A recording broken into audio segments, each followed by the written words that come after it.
Okay, so our old notes, that we, just finished chapter P with, on the very back side, there are a couple of, things. If you can't find your notes or whatever, you can just put this on paper. Then we have our new notes.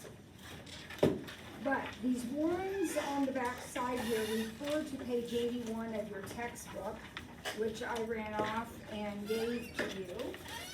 So we'll start with that. We're just going to do a couple problems from page 81. Going to start with number 12.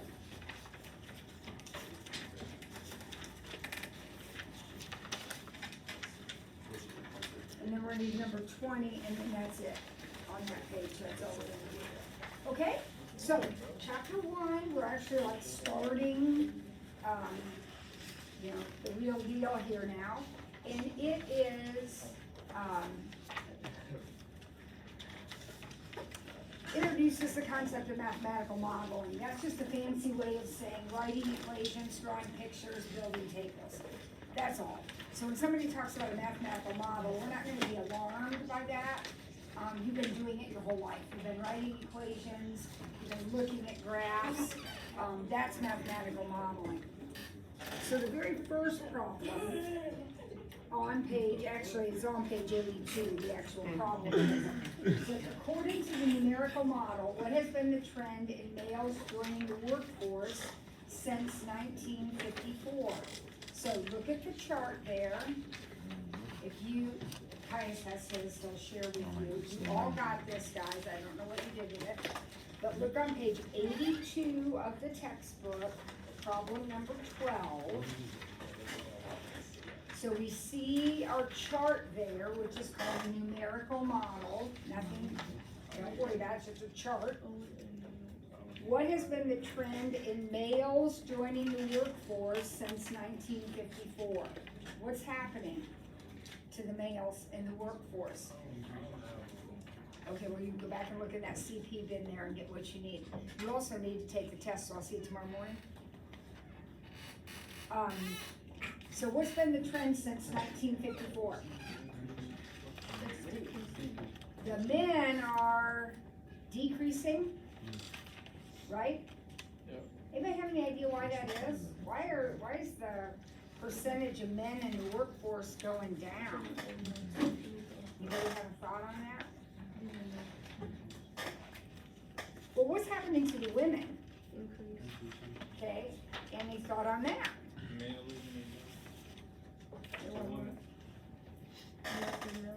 More females are working. See, you guys are too young to know this, but like when I was growing up, most moms stayed home. That's just the culture. Now it's different. There are now moms who work and dads who stay home, and that's perfectly okay, right? But that would never happen when I was growing up. Our culture has kind of changed a little bit, and now there are more women working and fewer men. And they're staying home or doing other things. All right, what 5-year interval did the percentage of men who were employed change the most? So the data is in 5-year intervals. Can you see when it changed the most? What 5-year interval? What does it look like?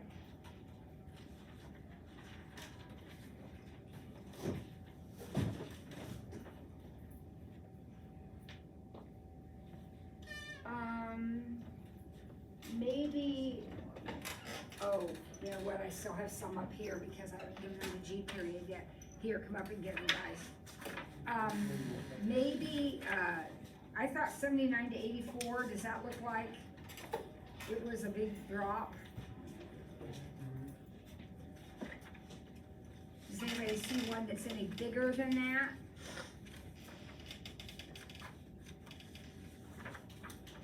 Anybody see a drop that's any bigger than that? 79 to 84? Okay. All right. Let's do one more on this page, and then we'll do some equations. Number 20. This is a real life situation, guys. Pretend you're going in, you're buying a birthday cake for your mom or somebody, and you can get a 9 by 13 cake, or we can get an 8-inch round cake. And it costs the same.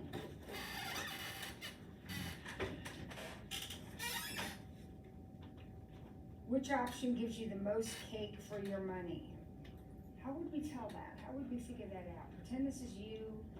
You want to get the most cake you can. How would you figure this out? Finding the surface. What? Finding the surface. Finding the area. Now, that's a great thought. That's a good start on this. But it isn't actually the area we'd be interested in. It would be the volume, wouldn't it? How much cake there actually is there. So we need to find the volume of both of these things. Now, this is a rectangular cake. How do you find the volume of a rectangular box-like thing?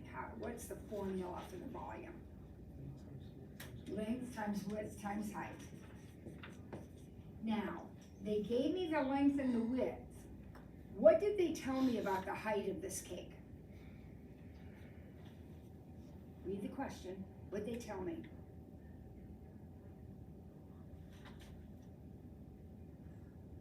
It's twice the height.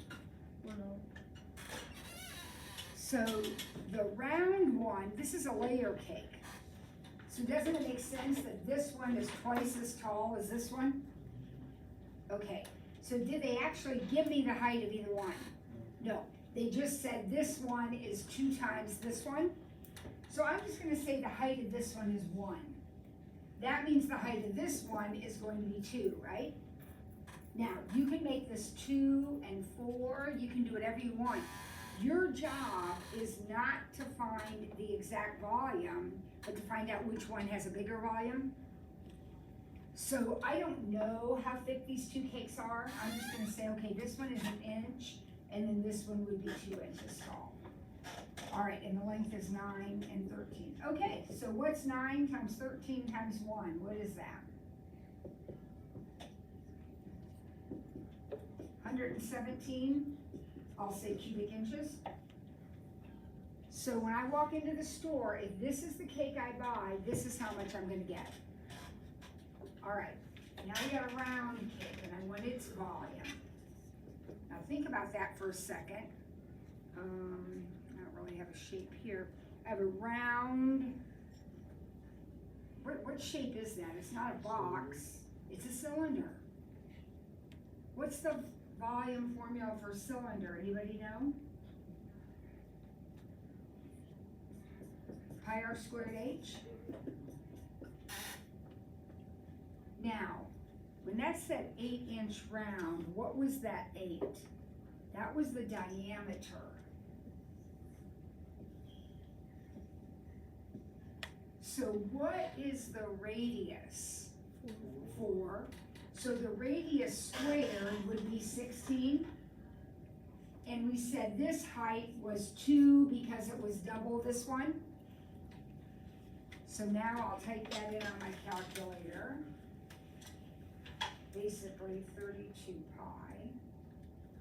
And it's 100.53 cubic inches. So if you are interested in getting the most cake for your money, you're gonna buy this one, right? Would there ever be a reason for you to buy this one, do you think? Less cake. Maybe it's prettier? Maybe if you're getting it for your mom, this one's prettier than this one, so you're gonna go ahead and get this one, even though this is the best deal. Okay, well, you guys are wide awake and enthusiastic today. Let's go to our new notes now, and let's solve some equations. This is stuff you already know how to do. We're kind of review to get us warmed up for the rest of the chapter. So we're looking at, these are mathematical models, they're equations, and the very first one looks like this.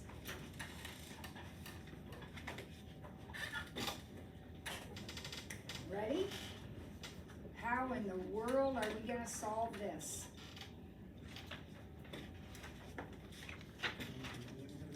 What? he says we got a fraction here. So maybe we should get rid of that fraction. We could do that. We could multiply everything by the common denominator, which is 3. So take this times 3, this times 3, this times 3, this times 3. Now I don't have a fraction anymore. That's great. It's gonna make my arithmetic easier. What now? Quadratic formula.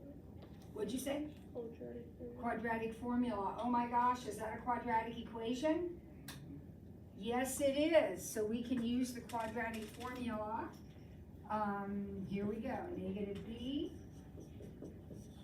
I noticed on your test, some of you are still not being super careful with these negatives.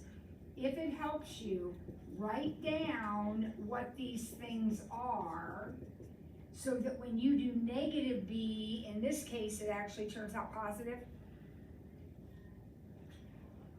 Plus or minus square root of b squared minus 4a, let's see, all over 2a.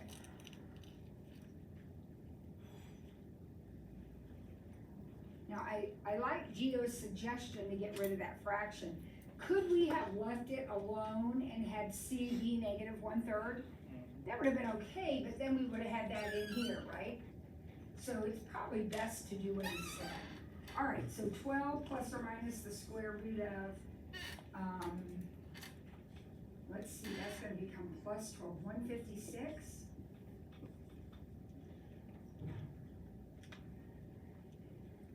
Okay, now, I know I have a 12 and a 6 here. Can I cancel those? Yeah. No, you cannot cancel those unless you have a number here to cancel also, and we don't. So let's break down our 156.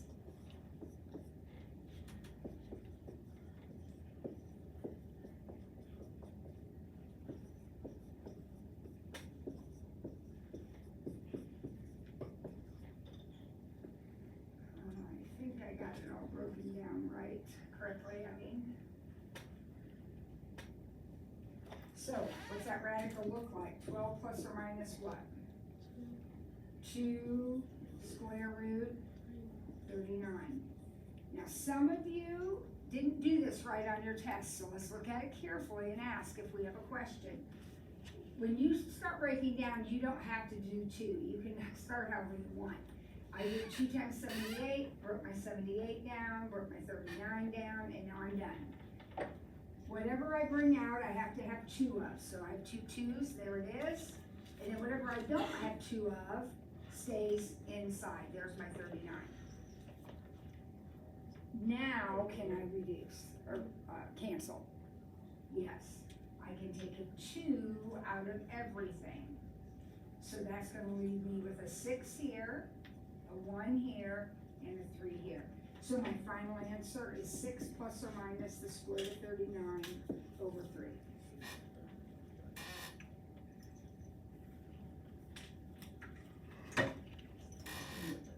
How come you use the 39 instead of the 13? What? How come you use the 39 instead of? I use both of them because I only have 1 3, so it can't come out either. And I have 1 13, so it can't come out either. So they both have to stay underneath. And it's all times. We always multiply. 3 times 13 or 2 times 2, whatever. Whatever you do not have 2 of has to stay inside Square root. the radical. It was Whoops. 156. I should do something better. Got it? Okay, next one. Ooh, what do you think about this one?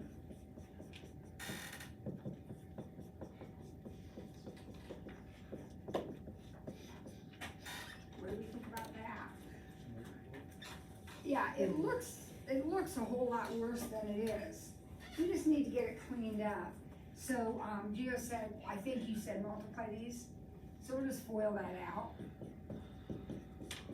Please don't do anything to the equation until you have it set equal to 0. We always want to get our quadratic equations set equal to 0. I was talking while I was foiling. Did I get that done right? All right, so let's see. Some of that can clean up over there. Got x squared.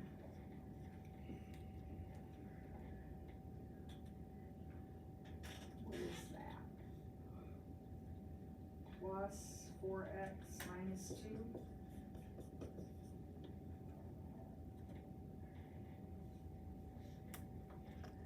Is that all right? Did I do that correctly?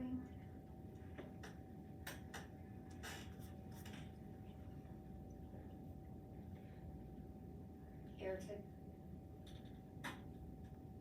All right, now what? We want to get it set equal to 0. So let's move everything over. You can do it individually or all at once, whatever works for you. We need to subtract x squared, subtract 4x, and add 2. So now that's a 0. So now I've got 2x squared minus 8x plus 4. Double check my work. Is that okay?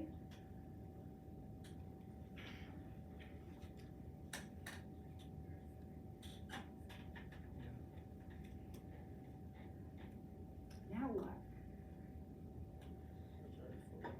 Can you use the quadratic formula?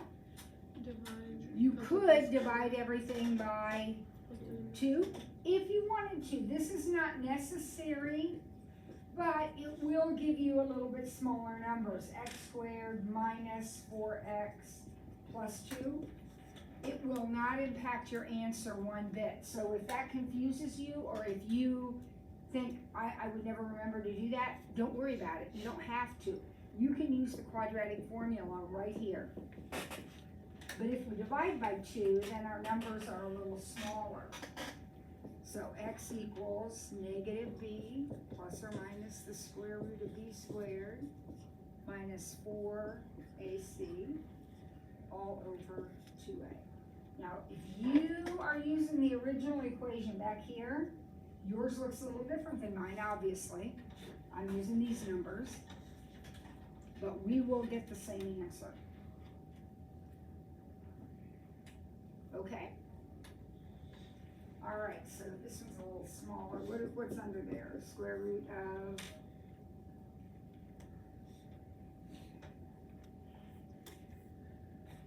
eight. Now again, are we going to cancel at this point? No, no, no. We can't cancel unless we have to do these 3 positions through this triangle. So we need to reduce that radical. What's the square root of 8?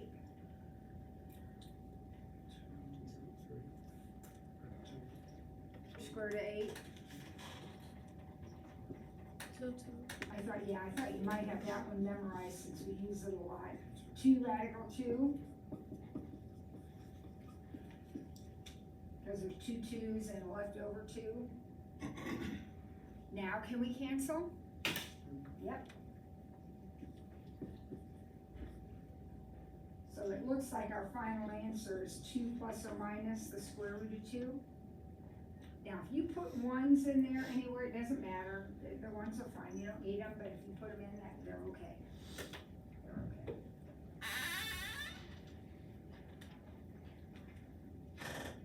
Easy peasy. Got a couple more, and then we'll be ready to move on.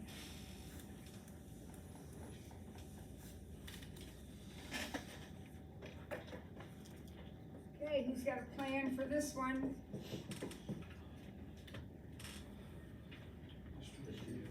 Distribute, and maybe move that 5 over 2 also.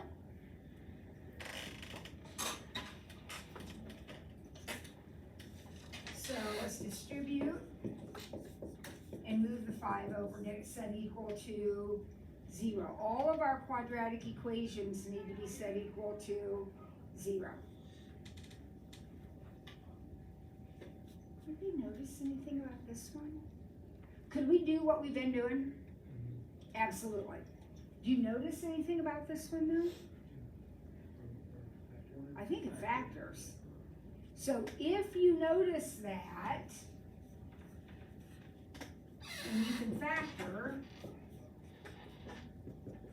that's always fastest, always factoring is the fastest, but not everything factors. This one does, so my answers are 5 and -1. What would happen if I did the quadratic formula? Would I get the same answers? Yeah. Yep. Okay, last but not least.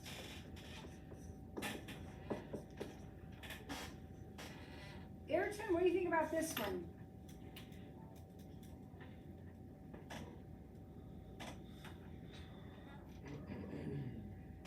Any thoughts about that problem? 3x.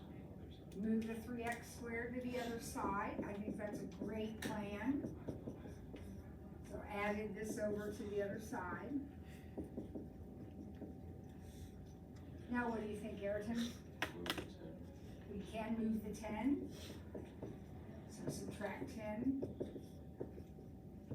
Now we have our it's a quadratic equation, and now it is set equal to 0, which is exactly how you want it if you're going to use the quadratic formula or factor. So this one looks a little different than these other ones. Can we use the quadratic formula on that? Sure we can. A is 4, what's B? -15. 0, and C is -15. Remember, in a quadratic equation, A is the x squared, B is the plane x, and C is the number. So we don't have a B here. That doesn't mean we can still use the formula if that's what you want to do. So x equals, okay, -b, b squared minus 4ac, all over 2a.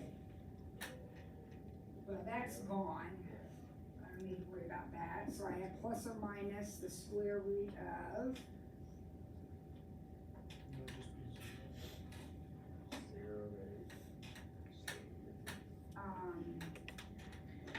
it's gonna be 0 plus, 240.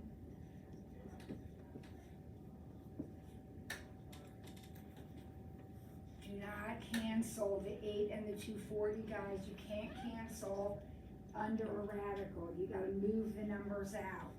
So let's break down 240.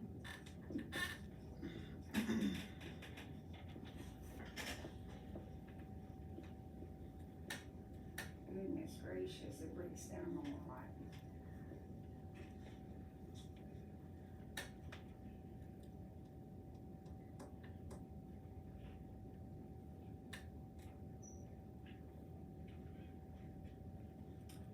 So when I broke it down, I just started taking out 2's until I couldn't take any more out. So what have I got here? The square root of 240. We have a couple of 2's, a couple more 2's, and then a 3 and a 5. So what's that gonna look like? 4 square root of 15. Very good. Now can I cancel? Yep. So what's my final answer? Plus or minus root 15 over 2?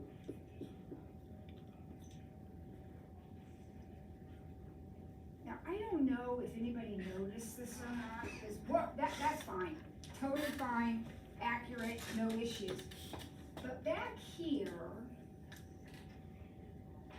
could we have said 4x squared equals 15? X squared equals 15 fourths, and then square rooted both sides? Would we have ended up with the same answer, the square root of 15 over 2? Yeah, so that's another option you had, to square root both sides. If you noticed that you wanted to do that, you could do that and get exactly the same answer, of course. All right. 1.1, which is just solving quadratic equations, basically. That'll be due on, let's see, that'll be due Thursday. And 1.1 homework is due on Thursday. And then let's start 1.2, which are functions. All right, so let's look at those. Does anybody remember, because we haven't talked about it, so you have to go back to your memory. Does anybody remember how you can tell if a picture is a function or not? Do they happen to remember that? Sincere?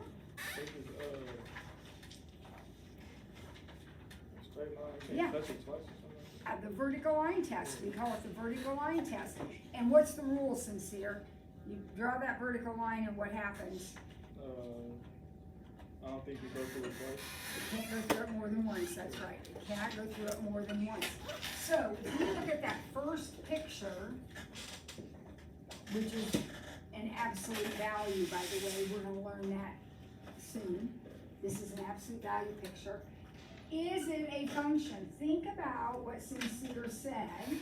Think about drawing these vertical lines down through here, or sometimes they have you lay your pencil this way. Do we ever hit more than one time? Does any line hit more than once? No. So this one is a function. It passes the vertical line test.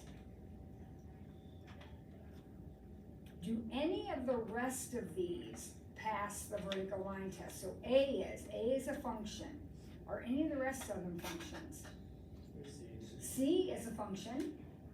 Yep, C is a function. Any others? E, it's hard to tell in the picture. That's not a triangle. E is an upside down V. Does that pass the vertical line test, the purple thing? Yeah, there's no bottom on that. It's hard to tell in the picture. So A and C and E are functions because they pass the vertical line test. B and D and F are not functions because they don't pass. Does everybody understand why this one's not a function? See what happens when I draw that in? It hits twice, no function, not a function. Now, when we talk about functions, we automatically talk about their domain and their range. Are those two words familiar to you? Tell me anything you know about domain and range. Brandon? Doesn't the domain always, is it negative infinity to negative infinity? Well, very often is. It would be for this problem, it would not be for this one. We're going to talk about that. Domain has to do with which letter, X or Y? X. So domain has to do with what can X be in the equation. And very often, X can be anything you want it to be. So that would be negative infinity to infinity.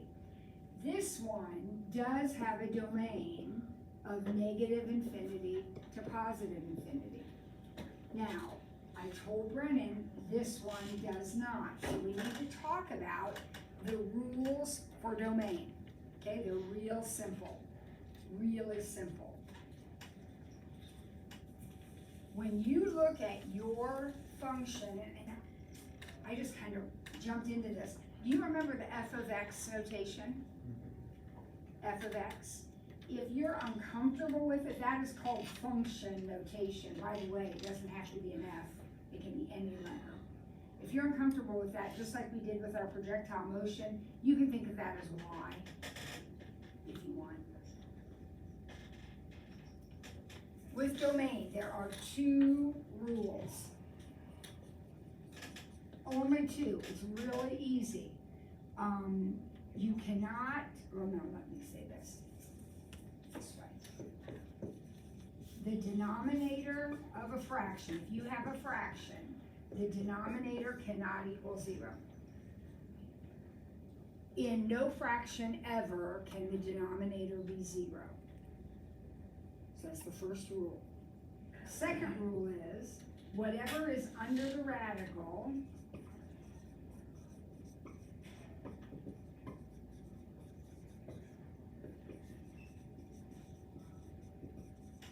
has to be greater than or equal to 0.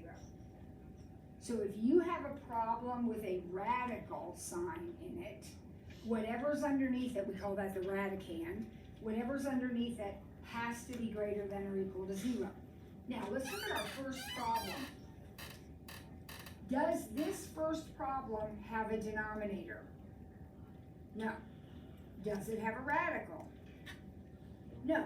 So therefore, we do not need to worry about our two rules, and that's why your domain is everything, because you don't have a problem. These are the things that cause problems. If you don't have those, then your domain is going to be negative infinity to positive infinity, all real numbers. This one, though, has a radical. So our rule says whatever is under it has to be greater than or equal to 0. So x plus 5, that's what's under the radical, has to be greater than or equal to 0. What does that mean about x? Solve this. X has to be greater than or equal to negative 5. So let's look on our number line. Here's negative 5, solid dot, shaded this way. What's going to be our domain for this one? Not negative infinity to positive infinity. What's this one going to be? Negative 5 to positive infinity. That's what's shaded. Because if you have a radical, whatever is underneath it has to be greater than or equal to 0. So we just took this, made it greater than or equal to 0, subtracted 5, got our answer. These are the key right here. Write these. What in the world? Write these down. These are the key. Gotta know those. All right, let's look at problem C. Now remember, your rules involve denominators and radicals.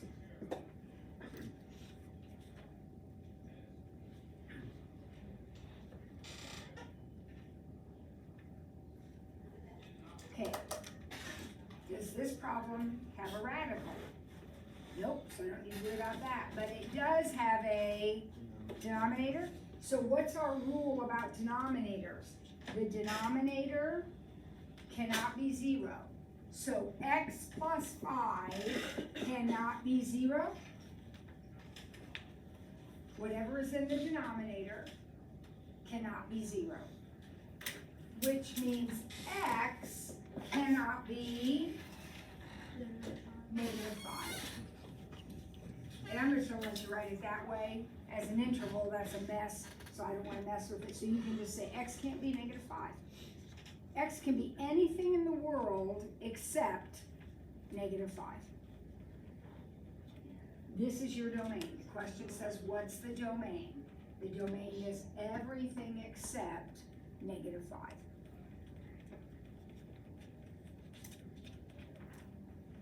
All right, hopefully you have these written down because I'm going to erase the rules now. And here we go. Let's look at problem D.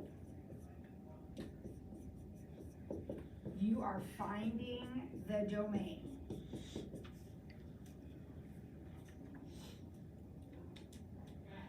Okay, what are my two rules? Again, my two rules involve a radical and a denominator. This problem has a denominator, right? So what's the rule for the denominator? 4x minus 1 cannot be 0, which means 4x cannot be 1. I'm just solving this, I'm adding 1. So what's my domain? Everything except 1/4. X cannot be 1/4, and you can just write it just like that. That says to me, to you, to everyone, X can be anything except 1/4. Now, E is a very tricky problem. So I'm gonna talk about it with you, but I'm not gonna ever try to trick you on a test or anything like this, but we need to talk about it. So the question says, what's the domain? What pops into your head? We have a denominator that can't be 0, so 3x squared plus 1 cannot be 0. Absolutely true. So when you go to solve this, subtracting 1 from both sides, I guess dividing by 3. What would be the next step if I'm solving that? I didn't hear. Did someone say it? Don't we square root, guys? Well, what's going to happen when we square root? What happens here? We get eyes. And we don't want eyes. We're talking about real numbers. Do you remember what Brennan said, right? The very first thing he said about domain was all real numbers, negative infinity to infinity. When you get imaginary numbers, that means that you have no restrictions, and this domain would be everything. Because the only numbers that won't work are imaginary, so our domain is still everything. That's a tricky problem. With our functions, and this whole chapter, and actually chapter 2, chapter 3, there are a bunch of chapters, they're all about functions, no eyes. Okay, no eyes. We had eyes when we solved our quadratics, and that was okay, but we don't want domain and range should not be eyes, okay? No eyes in the domain and range conversation. All right, good, let's try the rest of them here. So why don't you take a minute, you guys are all really kind of out of it here. Let's take a minute and see what you can come up with as far as the domain for these last 5 problems. See if you can do any of them. Some of them might be a little more complicated. You'll see if you can get any of them. There's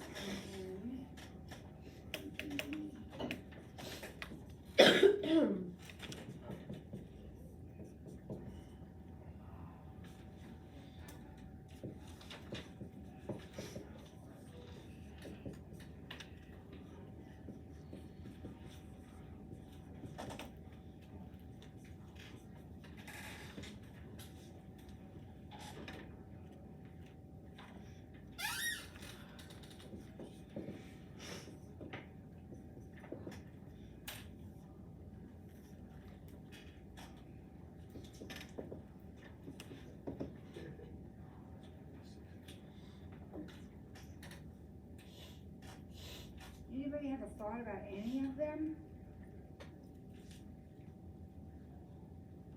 At all? Think about your 2 rules.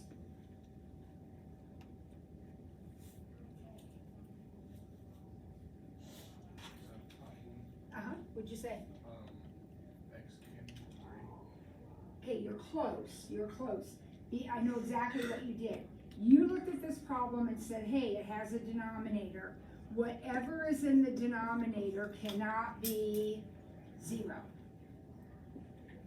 Right? Now, how do I solve this? Divide. What is 0 divided by anything? 0. So actually, Brendan, I know what you did. You subtracted 3 or added 3 or something. You need to divide by 3 to cancel that out. So your domain is actually x can't be 0. X can't be 0. Now, Brendan's idea was perfect for the next problem too. Doesn't this one have a denominator? So x squared minus 9 cannot be 0. Now you can solve that a couple of different ways. I think the easiest way is to go ahead and just move the 9 over and then square root. So what is my domain for this one? X can't be what? 3 or -3. Because remember when we square root, we always do plus or minus? Now, some of you, I can't tell if you're processing this or not. If that confuses you to add 9 and take the square root, could I use the quadratic formula on this? It's quadratic. So if you wanted to use the quadratic formula, you could. A is 1, B is 0, C is -9. But when you just have a plain number, you can just add it over and square root. So that one has a domain that X can't be 3 or -3. It could be anything else. This is the most complicated one because why? What's going on in this problem? We have a radical and a denominator, so we have to pay attention to both rules. All right, so our denominator rule says x minus 2 cannot be 0. So x cannot be 2. That's the first part of my answer. That's the denominator rule. Whatever you have in the denominator cannot be 0. Now, we also have a radical. What's the radical rule? I erased it. Did you write it down? What's the radical rules? Whatever is under the radical has to be greater than or equal to. So 5 plus x has to be greater than or equal to 0, which means x is greater than or equal to -5. So you actually have a 2-part answer to this problem because you have a radical and a denominator, so you have to do both rules. So both of these are the answer. Both parts have to be included in the answer. You have to pick a number bigger than -5, but you can't pick 2, basically is what that's saying. This one's easier than that because all it has is a radical. So whatever is underneath it has to be bigger than or equal to 0. Be careful with this one. How do you want to solve that? What do you want to do with that? Subtract the 2. I would do that also. That would be my personal preference. But then I have to get rid of this. And since it's negative, I will flip my sign.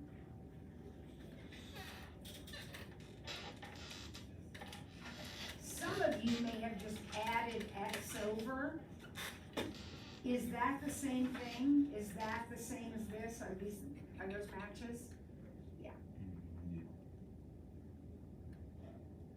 So either one's fine. Either one's fine. X has to be less than or equal to 2. All right, now there's one more. Do this one by yourselves. Come on. Wake up. You guys can do this. Do that one by yourself. And let's see what you can come up with.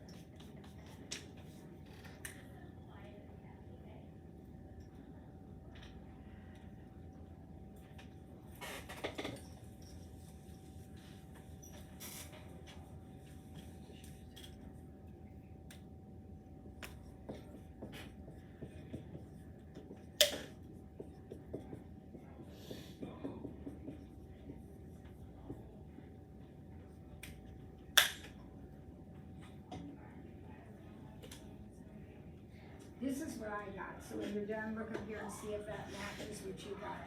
Because we have a radical, and the rule says whatever is under the radical has to be bigger than or equal to 0.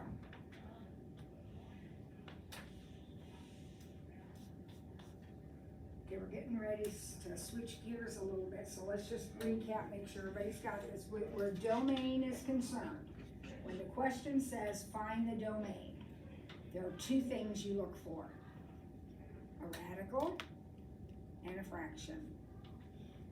The The radical rule says whatever's under it has to be greater than or equal to 0. The fraction rule says whatever's in the denominator cannot equal 0. Right? Easy. Well, the next part talks about asymptotes. What in the world? They're having too much fun with the math class down there. What's an asymptote? Does anybody know? An asymptote?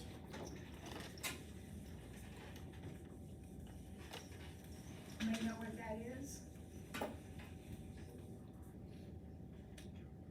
By the way, the word has a P in it, but it's silent. Asymptote. There's no P sound in there. You don't know what an asymptote is? An asymptote is,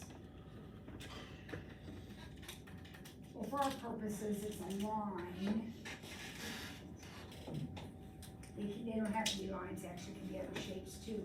That the curve approaches, but doesn't intersect. So they often behave like this. See how as it gets closer, it's getting closer and closer to the line, but it never intersects it. Never intersects it.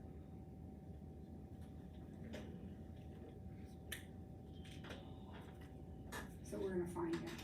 We're gonna look at them in an equation, and we're gonna figure out where to put the vertical asymptotes. This is a vertical asymptote. We're not gonna graph the whole picture. There's gonna be squiggly lines and things. We're just gonna graph the asymptote. So, luckily, it works the same way as domain. So if I asked you, think about what we just finished. If I said, what's the domain of this? What's the domain of this function? What would you think? What work would you do? What would you write down? What? Yeah, you would say x minus 1 can't be 0, so x can't be 1. Right? That's what we just did?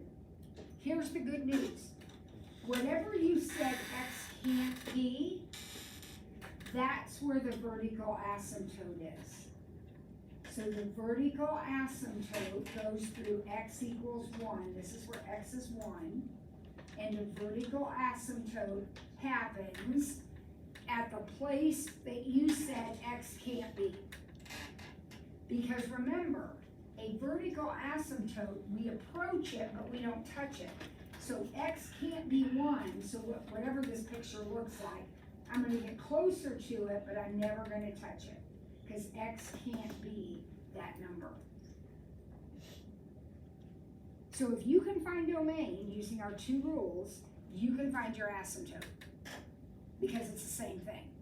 Whatever x can't be, that's your vertical asymptote. Okay? Kamari, head up, please. All right, so let's look at B.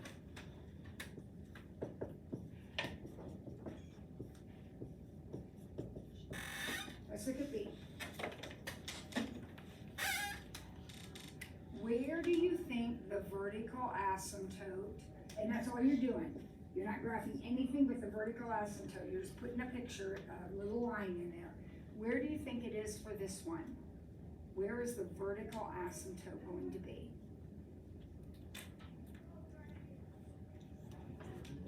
What? 1 2/3 or 5/3? Yep.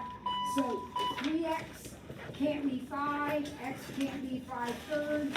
So here it is, right here. X equals 5/3 is your vertical asymptote. Good job. All right. Try to get some sleep. Come back. Energized. Remember that 1.1 homework is due. I put your test scores in. We'll get them back after everybody's taken it.